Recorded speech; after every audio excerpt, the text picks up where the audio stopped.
인사하겠습니다. 주 안에서 사랑하고 축복합니다. 인사하겠습니다. 여러분, 오늘 설교 말씀의 제목이 뭔가요? 제가 고민을 참 많이 했습니다. 설교 제목을 2번, 3번 계속 수정하다가 이 말만큼 오늘 본문을 잘 설명하는 제목이 없을 것 같아서 잡았는데, 제가 이 제목을 고민했던 이유는 하나예요. 또 설교 제목이 너무 가볍지 않나, 그런 차원에서 고민이 있었는데, 사실 우리가 레벨이 다르다라고 하는 말을 많이 쓰지 않습니까? 특히 젊은 사람들이 많이 쓰는데, 레벨이라고 하는 말, 영어 단어죠. 어떤 등급, 가치 이런 걸 뜻하는 것입니다. 레벨이 다르다라고 하는 것은 나와는 조금 수준이, 차원이 다르구나라고 할 때 어떤 감탄 또는 경탄의 의미로서 그 말들을 씁니다. 예를 들면 여러분, 우리나라의 축구 선수 중에서 영국의 프로리그에서 활약하는, 보통 그분을 톱 클래스라 이렇게 얘기를 하는데 누굽니까? TV는 보고 샤셔요? 성경만 보시지 마시고 또 TV도 좀 보시고 스포츠 뉴스도 좀 보십시오. 손흥민이라고 하는 축구 선수인데 굉장히 잘 축구를 하는 선수입니다. 세계적인 스포츠 축구 선수들이 모여있는 그곳에서도 전혀 꿀리지 않고, 아마도 더 나은 팀으로 이적한다라고 하는 얘기가 들릴 정도면 얼마나 축구를 잘하는지 알 수 있어요. 근데 만약에 그 손흥민 선수가 우리 교회에도 성문 축구 선교회가 있거든요. 그 성문 축구 선교회의 시합에 선수로 뛰었을 때, 그 손흥민 선수를 보면서 우리 교회 교우들, 물론 같이 축구 선수로 뛰고 있지만 참 우리랑은 레벨이 다르다, 그렇게 말할 것임이 분명합니다. 차원이 다르고 또 클래스가 다르다는 것이죠. 저는 이 레벨이 다르다라고 하는 이 말을 우리 그리스도인들에게도 적용해 볼 수 있을 것 같다고 생각을 합니다. 왜냐하면 그리스도인들은 그야말로 차원이 다른, 순위 다른 신분과 또 정체성을 가진 존재들이기 때문에 그래요. 우리는 사람의 자녀이기 이전에 하나님의 자녀입니다. 그렇죠? 우리는 육체를 입은 자이기 전에 그 영혼이 깨어나고 살아난 자들이에요. 우리는 이 땅에 사는 자들이기 이전에 하늘에 속한 자들입니다. 우리는 하나님과 동행하는 자고, 그 영혼의 그 내면에 성령으로 채워진 자들, 그게 바로 그리스도인들이고 또 우리의 정체성이라고 하는 것입니다. 그러므로 그리스도인들은 다른 차원의 삶을 사는 자들이어야 합니다.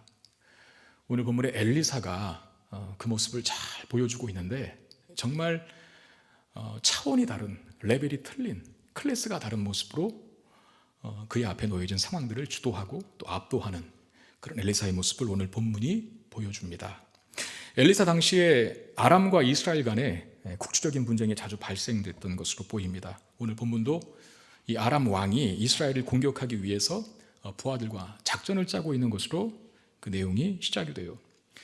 근데 이들의 작전이 뭐냐면, 이스라엘 왕이 갈 만한 곳에 진을 치고 있다가 이스라엘 왕을 기습 공격한다든지 또는 암살을 한다든지, 그러니까 이스라엘 왕을 죽이면, 없애면 판세는 우리 가운데 월등히 기운다라고 하는 그런 야심을 갖고 이스라엘 왕을 죽이기 위해서 아람 왕이 주도하여 자꾸 비밀 회동을 하는 겁니다. 당시에 아람과 또 북이스라엘이겠죠. 엘리사가 머무는 곳이었으니까 북이스라엘 땅의 그 힘의 균형이 사실은 서로 엎치락뒤치락 했었습니다. 어떨 때는 아람이 강하기도 하고 또 어떨 때는 북이스라엘이 강하기도 하고, 그런데 이 엘리사 당시 그 시점에서는 아람이 북이스라엘보다 더 힘이 강했던 시대예요. 우리가 몇 주 전에 계속 보았던 나아만 장군도 사실 군대 장관이었지만 어느 나라 사람이었습니까? 아람 나라 사람이었죠. 그리고 휴전 상태에 있다가 그 이후에 자꾸 이제 국지적인 크고 작은 분쟁들이 일어나는데, 아람 왕의 입장에서는 굉장히 이 북이스라엘이 걸림돌이었죠. 그래서 왕만 죽이면 모든 것이 평정된다라고 하는 기대를 가지고 비밀 회동을 거쳐 이스라엘을 기습하거나 이스라엘 왕을 암살하기 위한 작전을 짭니다. 그런데 이런 아람의 노력이 자꾸 수포로 돌아가는 거예요. 왜 그랬냐면, 엘리사 선지자가, 북이스라엘 땅에 있는 엘리사 선지자가 이스라엘 왕에게 아람 군대의 움직임을 미리 다 가르쳐줘 버리는 겁니다.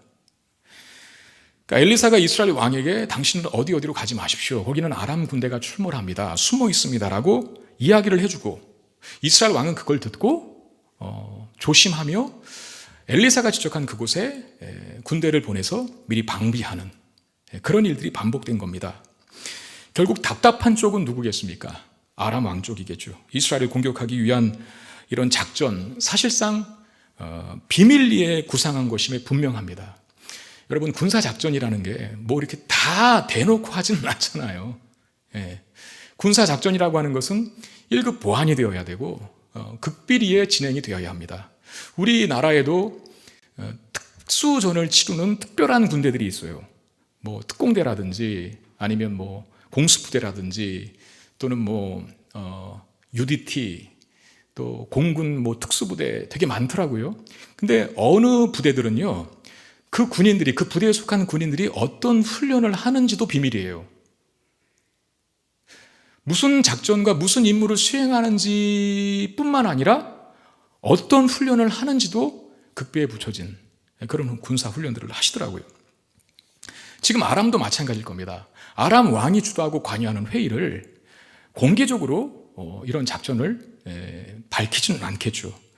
극비리에 진행된 회의였음에도 불구하고 매번 이스라엘이 먼저 알고 방비를 하고 있으니까 아람 왕 입장에서는 답답한 노릇이고, 결과적으로 이런 사건들을 계속 반복적으로 경험하다 보니까 아람 왕은 사실 누구를 의심하겠어요?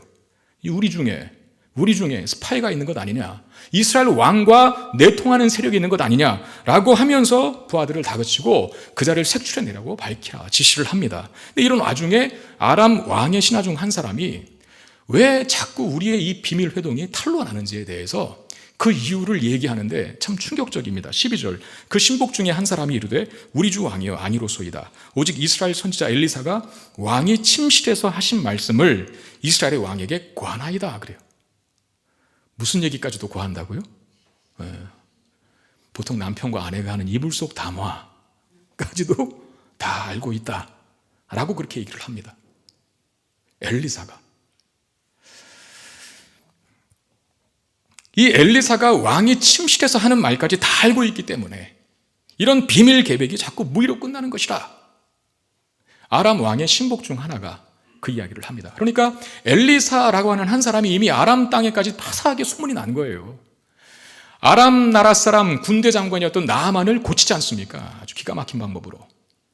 나아만이 가서 나 하나님만을 섬기겠다라고 엘리사에게 다짐을 하고 돌아갔어요. 여러분, 나아만은 어쩌면 아람 왕에서 그 당시 두 번째로 높은 사람일 수도 있습니다. 근데 그가 엘리사로부터 큰 은혜를 받았는데 그 이야기를 하지 않았겠습니까? 그래서 아람 왕들의 신하 가운데 이 엘리사의 소문이 났고, 그걸 제대로 안 한 신하가 자꾸 작전이 수포로 돌아가는 일에 대해 원인은 엘리사에게 있다라고 아람 왕이 가르쳐 준 것이죠.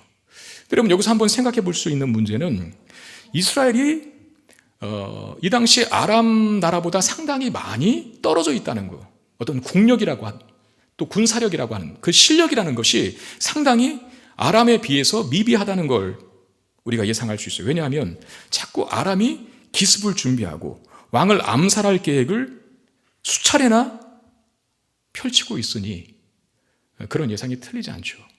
여러분, 나라의 군사가 강하고 방비가 잘 돼 있으면 기습을 노리겠습니까? 왕을 암살할 계획을 하겠습니까? 근데 그걸 한다는 건 뭐예요? 지금 이스라엘이 굉장히 허술해져 있다는 것을 말합니다. 그럼에도 아람은 이스라엘을 마음대로 하지를 못해요. 이스라엘은 보호를 받고 있습니다. 왜?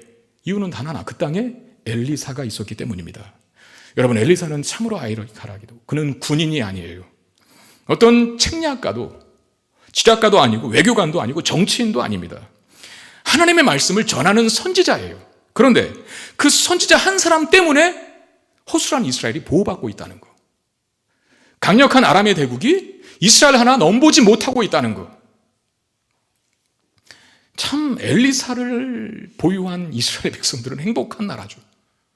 최첨단 무기가 뭐가 부럽겠습니까? 엘리사 한 사람만 있어도 나라의 안전을 보장받고 있는데, 우리가 말씀으로 무장이 돼 있고 엘리사처럼 하나님과 친밀한 관계 가운데 신앙생활을 한다면 사실 우리를 공격하는 세력들이 얼마나 많습니까? 세상이 우리를 공격하고 사탄이 우리를 공격하고 내 안에 있는 자아, 죄성이 나를 공격하고 때로는 친구가 나를 공격하고 때로는 부모가 나를 공격하고 때로는 내 자식이 나를 공격하고 근데 그 모든 공격들을 다 막아낼 수 있는 유일한 한 가지 비결이 있다면 하나님과 나와의 관계를 친밀하게 하는 것입니다. 그러면 이런 공격들에서 능히 우리 자신을 지킬 수 있다는 것을 이 엘리사 한 사람을 통해서 보호받고 있는 이스라엘 땅을 보면서 우리는 확인하게 되는 겁니다. 이제 아람 왕이 점점 다급해집니다. 아, 그래? 엘리사 때문에 자꾸 우리의 계획이 탄로난다고? 좋아. 그러면 엘리사 잡자. 이렇게 명령을 내리고 군대를 엘리사가 머무는 도단성에 파병합니다. 여러분, 엘리사 한 사람 잡겠다고 아람의 말과 병거와 많은 군사가 동원된 건데 아람의 군대가 도단성, 엘리사가 머물고 있는 도단성을 에워쌌어요. 근데 우리가 여기서 아람 왕의 참 앞뒤가 안 맞는 행동, 그래서 땅에 속한 자의 한계를 발견할 수 있게 되는데 아람 왕이 이런 판단, 즉 엘리사를 잡겠다라고 하는 그 판단 자체가 앞뒤가 맞지 않는 거예요. 왜냐하면 자신들이 세운 비밀 계획이 이스라엘 왕을 암살하겠다라고 하는 그 비밀 계획이 자꾸 누구 때문에 탄로난다고요? 엘리사 때문에 탄로난다라고 아람 왕의 신하가 아람 왕에게 가르쳐 주었어요. 그 말을 들었습니다. 엘리사 때문에 자꾸 이 계획이, 이 비밀이 탄로가 나고 우리의 계획이 수포로 돌아가는구나. 그래, 그러면 엘리사를 잡자라 그런 거예요. 그러니까 엘리사 때문에 계획이 자꾸 차질이 빚어진다는 것을 아람 왕도 인정하고 있습니다. 근데 이 사람이 앞뒤가 맞지 않는 행동 하나는 뭡니까? 여러분, 엘리사가 아람 왕이 자신을 잡기 위해 파병한 군대가 오고 있다는 것을 모르겠습니까? 알잖아요. 아람 왕이 침실에서 한 이야기도 다 알고 있다라고 신하가 말해줬어요. 그걸 믿어서 엘리사 잡겠다고 나선 것인데 엘리사가 자기가 군대를 파병한 걸 모를 리 없다는 것을 안다면, 믿는다면 그는 엘리사를 잡지 못할 겁니다. 이게 땅의 사람들의 한계예요. 땅의 일에서는 굉장히 전문가이고 탁월한 문별을 보일 수도 있겠지만 하늘의 일에 대해서는 전혀 문외한인, 영적인 일에 대해서는 이응자도 모르는 그런 무지함을 이 아람 왕이 보여주고 있습니다. 근데 반대로 엘리사의 입장에서 한번 생각해 보시길 바랍니다. 엘리사는 아람의 군대가 자신을 잡으러 오고 있다는 사실을 알았을까요? 몰랐을까요? 자신을 아람의 군대가 잡으러 오고 있다는 것을 알았을까요? 몰랐을까요? 알고 있었을 거예요. 왜? 왕이 침실에서 하는 일도 아는데 그럼에도 도망가지 않습니다. 도망가야죠. 아람의 군대가 나를 잡으러 온다 하는데 그걸 알면 도망가야 맞는 것 아닙니까? 근데 안 도망가요. 그 자리를 지킵니다. 저는 여기서 아주 탁월한 교훈을 하나를 받습니다. 문제를 회피하는 것이 능사는 아니라는 거예요. 우리는 어떤 인생의 문제와 어려움과 고난을 만날 때 하나님 앞에 기도하죠. 저거 좀 없애달라고. 특히 그게 사람일 때에는 저 사람 좀 어떻게 좀 해달라고, 저기로 좀 멀리 좀 보내달라고. 우리는 그런 바람을 갖고 하나님 앞에 기도합니다. 근데 여러분, 대부분 우리가 직면하고 있는 문제를 하나님께서는 그냥 허락하실 때가 많아요. 허용해 두실 때가 많아요. 그것이 하나님의 뜻이라고 한다면 문제를 없애주고 제거해 주는 것보다 그 문제를 내가 맞닥뜨리도록 하는 것이 하나님의 일반적인 방법이라고 한다면 우리는 그 문제를 없애달라고 기도하기보다 먼저 그걸 극복하게 해달라고 기도해야 할 것입니다. 그러니까 문제가 더 이상 문제로 느껴지지 않을 정도로 내가 강해지기를 원합니다. 라고 먼저 기도해야 한다는 거죠. 여러분, 우리가 부르는 찬양의 가사 중에 이런 가사가 있지 않습니까? 내 앞에 바다가 갈라지지 않으면 주가 나로 바다 위 걷게 하리. 내 앞에 바다가 갈라지지 않으면 주가 나로 바다 위 걷게 하리. 그러니까 우리는 바다가 갈라지기를 기도하는데 때로 바다가 갈라지지 않는다는 거죠. 그럼 하나님께서 우리의 기도를 들으시지 않고 우리를 지켜주시지 않는가? 그게 아니라 우리를 더 강하게 만든다는 거예요. 나로 바다 위를 걷게 만들게 하시는 하나님. 여러분, 때로 문제를 부딪혀 봐야 합니다. 왜? 그것을 통해서 기적을 경험하게 되고 그 기적을 경험하게 되는 횟수가 많을수록 우리의 믿음이 더욱더 강력해지기 때문에 그렇죠. 여러분, 2018년도 평창 동계올림픽 그때 열렸던 여자 쇼트트랙 3000m 계주 준결승전, 여러분 기억하실지 모르겠습니다. 저는 그 잔상이 굉장히 오래 갔고, 그리고 가끔씩 유튜브를 통해서 그 경기 장면을 다시 한번 볼 때가 있습니다. 쇼트트랙은 스케이트를 타고 아주 짧은 작은 트랙을 도는 경기죠. 3000m니까 굉장히 많은 바퀴를 돌아야 하는 계주 여자 준결승전이었는데, 이때 쇼트트랙 역사상 가장 극적이고 압도적인 경기였다라고 그렇게 누가 제목을 붙였어요. 그 말이 참 맞는 것 같습니다.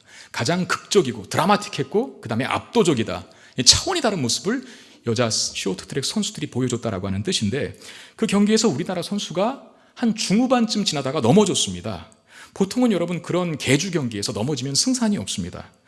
너무나 빠르게 스피디하게 진행되는 경기이다 보니까 한 선수가 넘어졌다 그러면 끝나는 거예요. 왜냐하면 넘어지는 동시에 한 바퀴 차이가 납니다. 이상씩.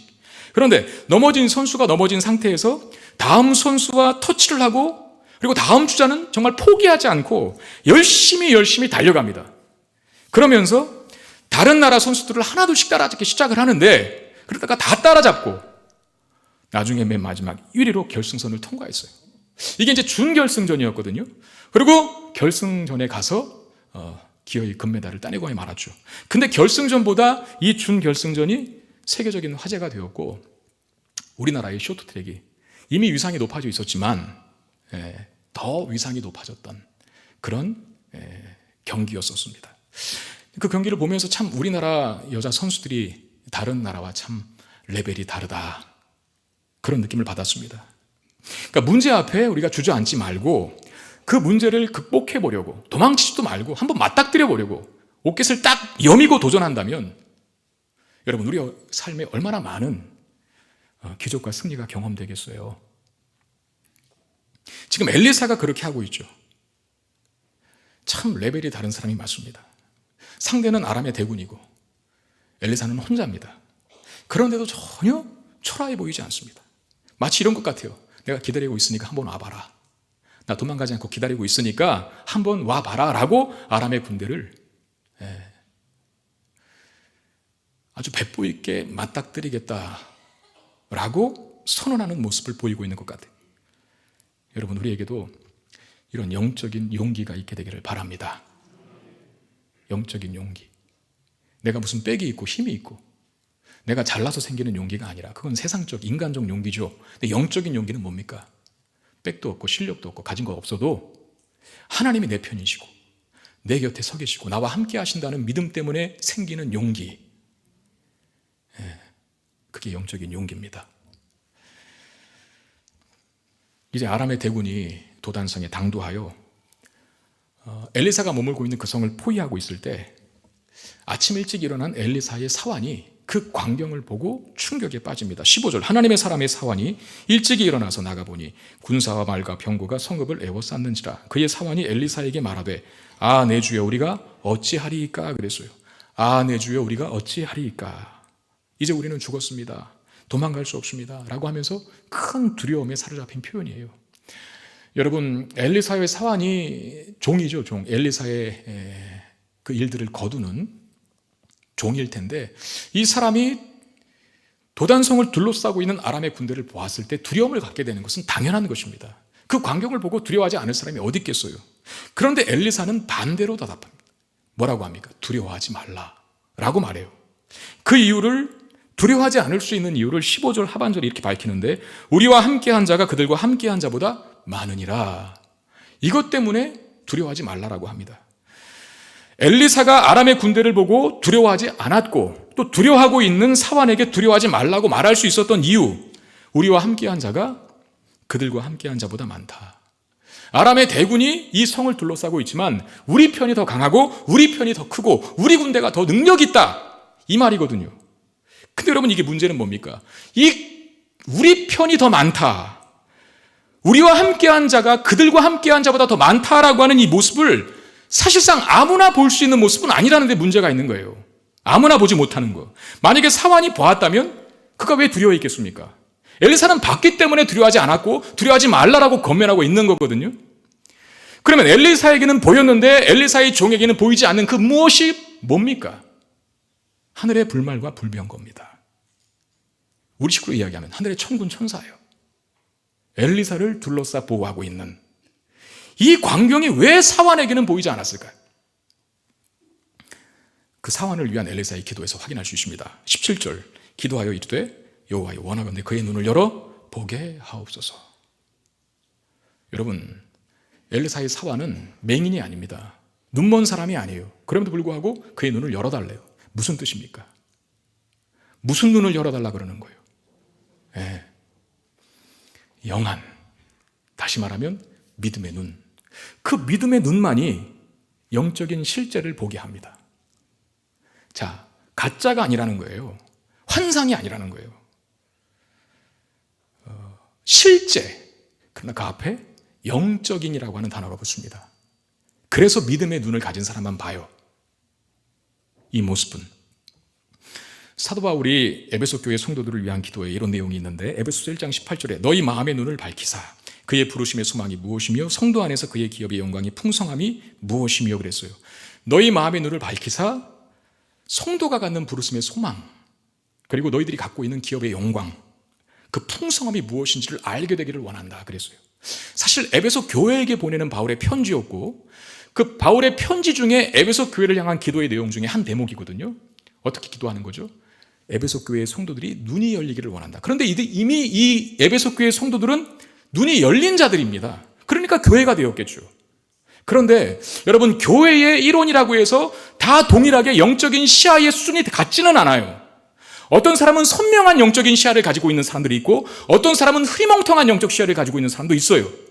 선명하고 풍성한 영적 시야를 가진 사람들은 더 많은 그리스도인들이 누릴 영광의 기업을 보겠죠. 예배의 가치를 더 많이 알 것이고, 기도의 가치를 더 많이 알 것이고, 교회의 가치를 더 크게 볼 것이고, 성도들의 가치를 더 귀하게 여기게 될 것입니다. 그리고 우리가 완성될 천국에서 누릴 그 영광의 기업의 풍성함을 더 깊이 있게 확인하게 될 것입니다. 그런 차원에서 바울이 기도하는 거예요. 하나님, 눈 감고 신앙생활하는 자가 아니라 흐리멍텅하게 영적 시야가 이것저것 세상의 잡다한 때로 찌꺼기로 끼어서 뭔가를 잘 보지 못하는 신앙이 아니라 분명하게 영적인 가치를 보고 그 안에서 누리는 영광과 기쁨 속에 살아갈 수 있도록 에베소 교회 성도들을 붙잡아 주십시오 라고 기도하는 것이죠. 사도행전 7장에 보면 스데반이라고 하는 사람, 이 사람이 복음을 전하다가 산에 들인 공회에 회부가 됩니다. 자신이 어쩌면 죽을 수도 있는 재판의 자리에서 보통은 변명을 해야 맞거든요. 살기 위해서. 그런데 이 스데반은 복음 전하다가 잡혀왔는데 오히려 더 복음을 증언하는 자리로 자신의 변론의 기회를 삼습니다. 그걸 듣다 못한 유대인들이 스데반을 향해서 돌을 던지는데 그야말로 즉결심판을 감행하게 되는데, 그런데 스데반의 그 상황에서의 기도가 참 놀라워요. 자신을 향해 돌을 던지는 자들을 위해서 하나님이여 저들의 죄를 저들에게 돌리지 마시옵소서. 여러분, 인간이 어떻게 그렇게 기도합니까? 여러분들은 여러분들에게 돌 던지는 자를, 여러분들을 죽이려고 하는 자들을 위해서 축복할 수 있나요? 스데반도 인간입니다. 근데 어떻게 인간 이상의 이 기도를 올리고 있을까요? 그에게서 난 힘이 아닙니다. 사도행전 7장 55절 56절의 말씀에 보면 스데반이 성령 충만하여 하늘을 우러러 주목하여 하나님의 영광과 및 예수께서 하나님 우편에 서신 것을 보고 말하되 보라 하늘이 열리고 인자가 하나님 우편에 서신 것을 보노라. 보노라 보노라 보더라. 응시한다, 주목한다라고 하는 말이 이 짧은 구절에 3번이나 반복됩니다. 뭘 보고 있다는 겁니까? 이 땅이 아니라 하늘을 보고 있다는 거예요. 세상의 가치에 창념한 존재가 아니라 영적인 가치를 바라보고 있죠. 그러니 인간 이상이 되는 것입니다. 여러분, 우리 자신은 얼마나 하늘을 보고 사십니까? 바쁜 일상 속에 묻혀서 하나님을 아예 보지 못하고 사시는 것은 아닙니까? 우리의 영적인 시야가 더 활짝 그리고 선명하게 투명하게 열려지기 위해서는 우리가 예배 속에서, 말씀 속에서, 기도의 시간 속에서, 성도들 간의 교제의 시간을 통해서 하나님을 보는 시간이 많아져야 해요. 이 엘리사의 사환은 아마도 선지 생도 중에 한 사람이었을 것으로 봅니다.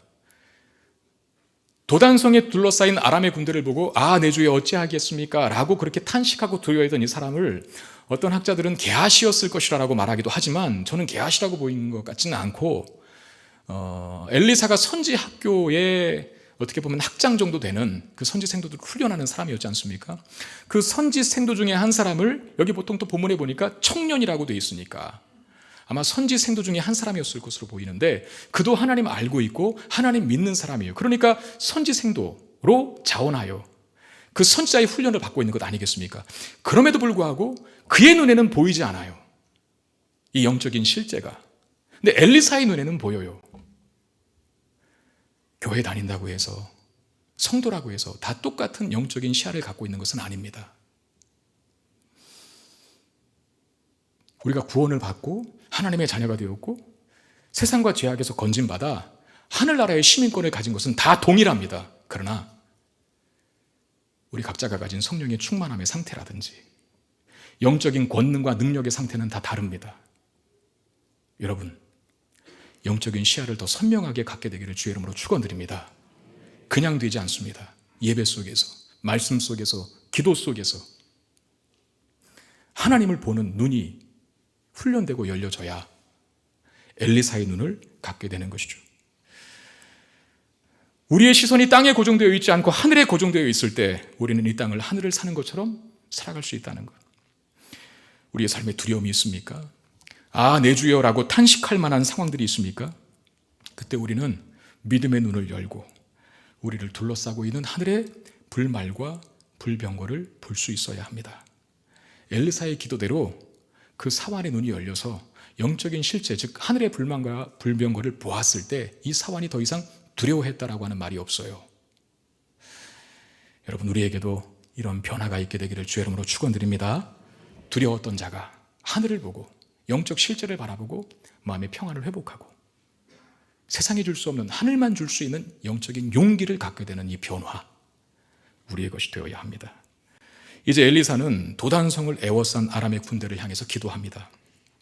하나님, 저 무리의 눈은 어둡게 하옵소서. 아람의 군대의 눈을 어둡게 해달라고 기도를 하는데 그 즉시 아람의 군사들의 눈이 어두워지고 엘리사는 그들을 이끌고 이스라엘 왕이 있는 사마리아로 끌고 갑니다. 여러분, 사마리아가 북이스라엘의 수도입니다. 엘리사가 있던 곳이 도단이었고 그 도단성을 아람의 대군이 포위했어요. 근데 엘리사가 하나님, 저들의 눈을 멀게 하시옵소서. 아마 눈이 장님이 되어 맹인이 되었다, 그런 뜻이 아니라 정신적인 혼미 상태에 빠지지 않았나, 그렇게 보는 게 더 정확할 것 같아요. 그리고 도단성에서 북이스라엘의 왕이 있는 사마리아 성까지 한 19km 정도 되거든요. 그 19km 되는 거리를 아람의 대군을 끌고 엘리사가 오게 됩니다. 저는 여기서 뭘 보냐 하면 참 문제에 휘둘리지 않는 엘리사를 봐요. 보통 우리가 문제가 오면 그 문제에 보통 끌려가고 휘둘리거든요.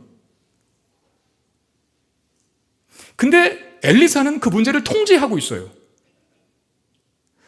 제가 이걸 어떻게 더 정확하고 명확한 예를 들어 설명할까 아무리 고민을 해도 떠오르지가 않는데 조금 수준이 낮는 예화라 그래도 여러분 이해하고 들어주시길 바랍니다.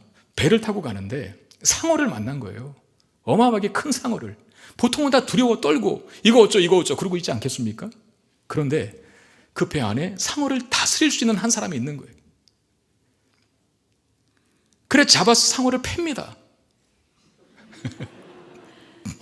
죄송해요, 이거밖에 안 됩니다. 상어를 패갖고 그냥 그 상어를 배에 실어요. 그리고 그 상어를 맛있게 요리해 먹었다는 그런 예를, 제가 무슨 말을 하려고 하는지 아시겠어요? 그러니까 문제를 만났을 때 두 부류거든요. 문제에 휘둘리고 끌려가는 사람이 있잖아요. 근데 하나님께서 우리에게 문제를 허락하실 때 휘둘리고 끌려가라고 허락하시는 겁니까? 그 문제 때문에 기적을 경험하고 그 문제 때문에 더욱더 풍성한 유익을 얻도록 하기 위해서 허락하시는 거잖아요. 상어 때문에 잡아먹힐까 봐 두려워 안달하고 있는 것으로 대처하는 것이 아니라 그 상어를 통제하고 이끌고 다스려서 상어를 팔아서 부자가 되었다는, 여러분 이렇게 설교하는 목회자는 한국 교회에 없을 겁니다. 그런 모습을 봐요. 엘리사의 모습 속에서. 참 아람의 대군들의 눈이 멀어 그가 끌고 갑니다. 혼자서 19km나 되는 거리에 있는 사마리아 성까지. 그리고 왕 앞에 딱 갖다 주는 거예요. 그런 다음에 사마리아에 도착하자 이 아람의 군사들의 눈을 열어달라고 이제는 기도합니다. 그들의 눈이 열렸을 때는 아람의 군대가 본 건 뭘까요? 자신들을 포위하고 있는 이스라엘 군대. 아람의 군대는 엘리사를 잡기 위해서 나왔습니다. 그런데 엘리사의 기도로 순간 정신이 혼미해지더니 정신을 차리고 보니까 자신들이 포위되어 있는 거예요. 이 얼마나 아람의 군대 입장에서는 충격적이고 믿을 수 없는 광경이었겠습니까? 수치스러웠겠죠. 너무나 황당한 일을 겪은 것이 분명합니다. 여러분 이것이 하나님의 방법입니다. 역전의 하나님, 반전의 하나님이 여기서 또다시 드러나요. 저가 나를 잡으려고 왔지만 오히려 잡혀 수치를 당하는 모습. 오늘 저희가 새벽 기도 때마다 보는 큐티 집이 있는데 그 큐티 말씀 본문이 시편 57편이더라고요. 시편 57편 6절에 이런 말씀이 있습니다. 한번 우리 같이 읽어볼까요? 시작. 그들이 내 걸음을 막으려고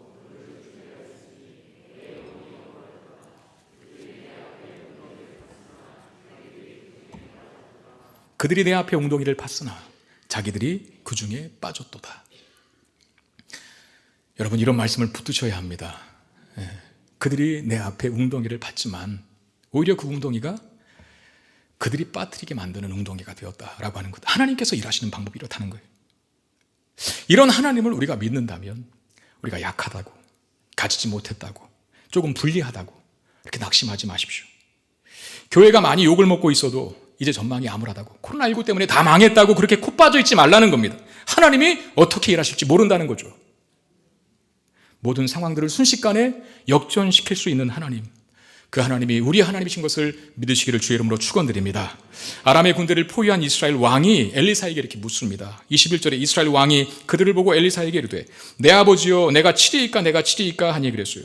자, 엘리사를 이 이스라엘 왕이, 아람의 대군을 엘리사가 끌고 왔지 않습니까? 이스라엘 왕 앞에 사마리아 땅에 들어갔으니까. 그런데 이 이스라엘 왕이 그렇게 엘리사에게 물어보는 거예요. 아버지요 이들을 내가 치겠습니까? 치리이까라고 묻는데 중요한 건 엘리사라고 하는 사람을 이스라엘 왕이 아버지로 부르고 있다는 겁니다. 이게 놀라운 일 아니겠습니까? 왜 이스라엘 왕이 엘리사 손자를 아버지로 불렀을까요? 여러분 엘리사 때문에 이스라엘 왕이 계속 목숨을 건집니다. 아람의 군대가 매복하고 기습을 노렸지만 엘리사가 자꾸 가르쳐줬기 때문에 목숨을 부지할 수 있었던 거예요. 그리고 지금은 엘리사 혼자 아람의 대군을 끌고 왔어요. 이스라엘 왕이 믿음이 좋든 안 좋든 그걸 떠나서 그런 능력을 행하는 사람이 어디 있어요? 엘리사를 향한 존경과 경의의 표현으로 아버지요 그렇게 말하는 겁니다.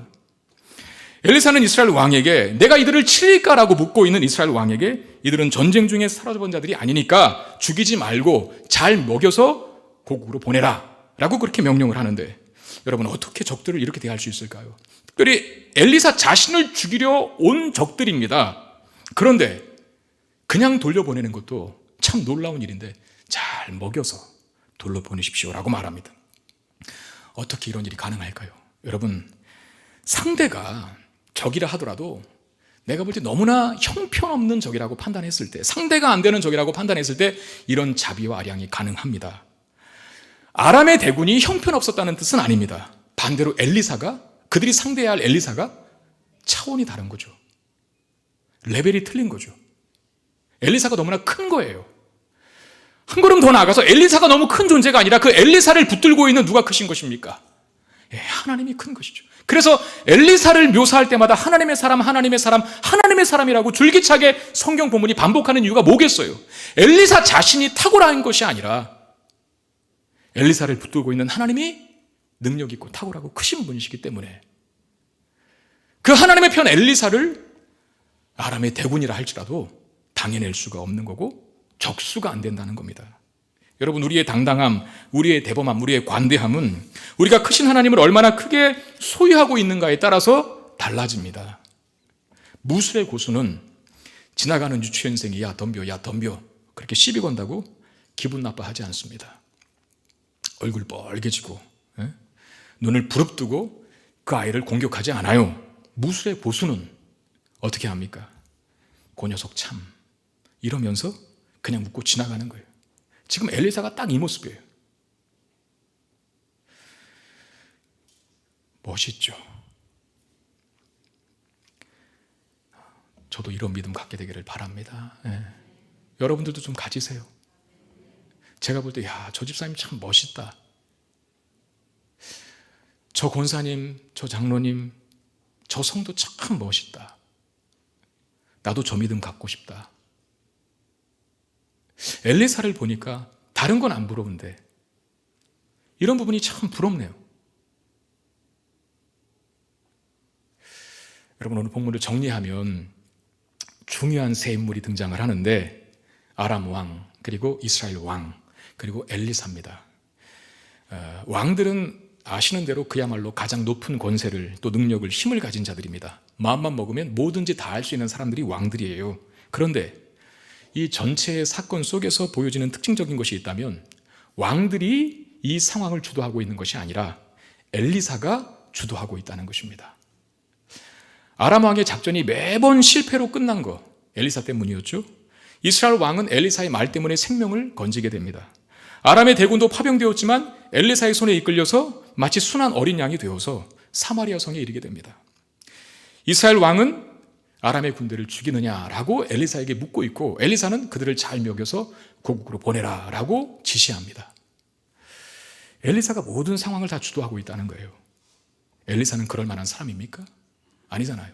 그는 책략가도 장군도 학자도 아니라 단지 하나님의 사람일 뿐입니다. 하나님의 사람이라고 하는 이 독특한 특징이 엘리사로 하여금 탁월함을 갖게 해요. 왕들이 질비한데, 정의 용병들이, 정예병들이 가득한데 그들과는 전혀 다른 능력을, 탁월함을 보이고 있는 엘리야를 보면서 하나님께 사로잡힌 인생이 얼마나 강할 수 있는가, 얼마나 세상 사람들의 수준과는 다른 차원 높은 고급한 삶을 살 수 있는가라는 것을 생각해 보게 됩니다.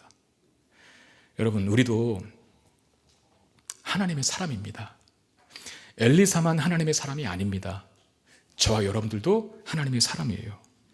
우리 또한 하나님의 일하심의 통로와 도구임에 분명합니다. 그러므로 엘리사의 능력이 동일하게 우리에게도, 그리스도인 된 저와 여러분들에게도 주어져 있어요. 고린도후서 4장 7절 10절에 우리가 이 보배를 질그릇에 가졌으니 이는 심히 큰 능력은 하나님께 있고 우리에게 있지 아니함을 알게 하려 함이라.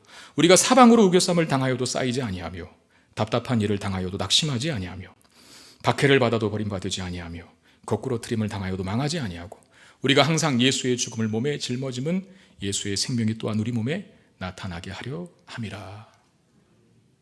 질그릇, 우리래요. 질그릇은 깨지기 쉬운 그릇입니다. 이렇게 핏대고 보면 막 안에 금이가 있는 모습 보이는 그릇, 이게 질그릇이거든요. 연약하고 깨지기 쉽고 그게 우리 인생이라는 겁니다. 그런데 그 질그릇이 강하게 될 때 어떤 때입니까? 보배가 그 질그릇에 담길 때. 그 보배는 누구겠습니까? 예수 그리스도십니다. 예수 그리스도가 성도된 우리 안에 들어와 사실 때 예수 그리스도께서 펼치셨던 그 능력 있고 강력한 삶이 우리의 것이 될 수 있다는 것을 이야기하는 거예요. 예수께서 이 땅에서 살았던 삶의 모습을 상고해 보십시오. 수많은 고난이 있었고 역경이 있었고 시련이 있었고 반대와 대적과 적의가 가득했어. 그럼에도 불구하고 예수께서 하나님께서 자신에게 맡기신 일, 하나님께서 자신을 보내신 그 부르심의 목적을 다하기 위하여 한 번도 뒤돌아보지 않았고 예수의 생애를 우리 하나님께 드리기에 부족함이 없으셨습니다. 그리고 십자가에서 그는 수치스러운 죽음을 죽으셨지만 그 수치스러운 죽음, 그 십자가의 죽음도 생명의 부활로 바꾸어 내셨어요. 거기에 우리의 강함이 있다는 것입니다. 우리는 질그릇이지만 우리 안에 예수 그리스도가 담겼을 때 그분의 능력이 우리의 능력이 된다는 것, 기억할 수 있기를 바랍니다.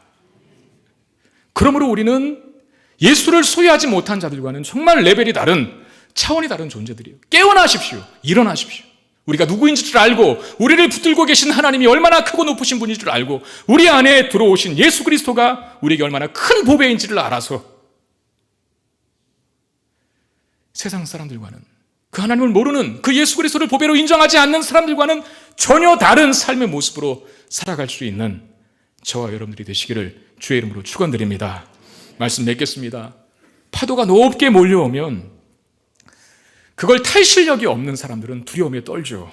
그러나 높은 파도를 탈 줄 아는 실력을 가진 자에게 파도는 기쁨을 안겨다 줍니다. 우리에게 주어지는 어려움, 고난, 그걸 극복할 믿음이 있다면 그런 고난과 어려움들은 우리에게 엄청난 기쁨을 주는 요소가 될 것입니다. 엘리사에게는 아무것도 없었어요. 아람 왕이 가진 것에 비하면, 이스라엘 왕이 가진 것에 비하면 그는 아무것도 가진 자가 아닙니다. 그런데도 불구하고 저들을 주도합니다. 왜? 엘리사에게, 아무것도 없었던 엘리사에게 하나님이 계셨기 때문입니다.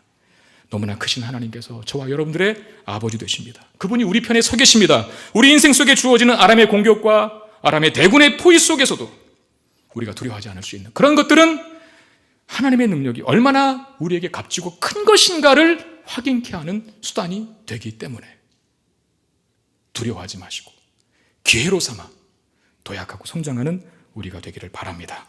우리가 가진 것의 크기를 알고 그러므로 레벨이 다른, 차원이 다른 삶을 사는 저와 여러분 되시기를 주의 이름으로 축원드립니다.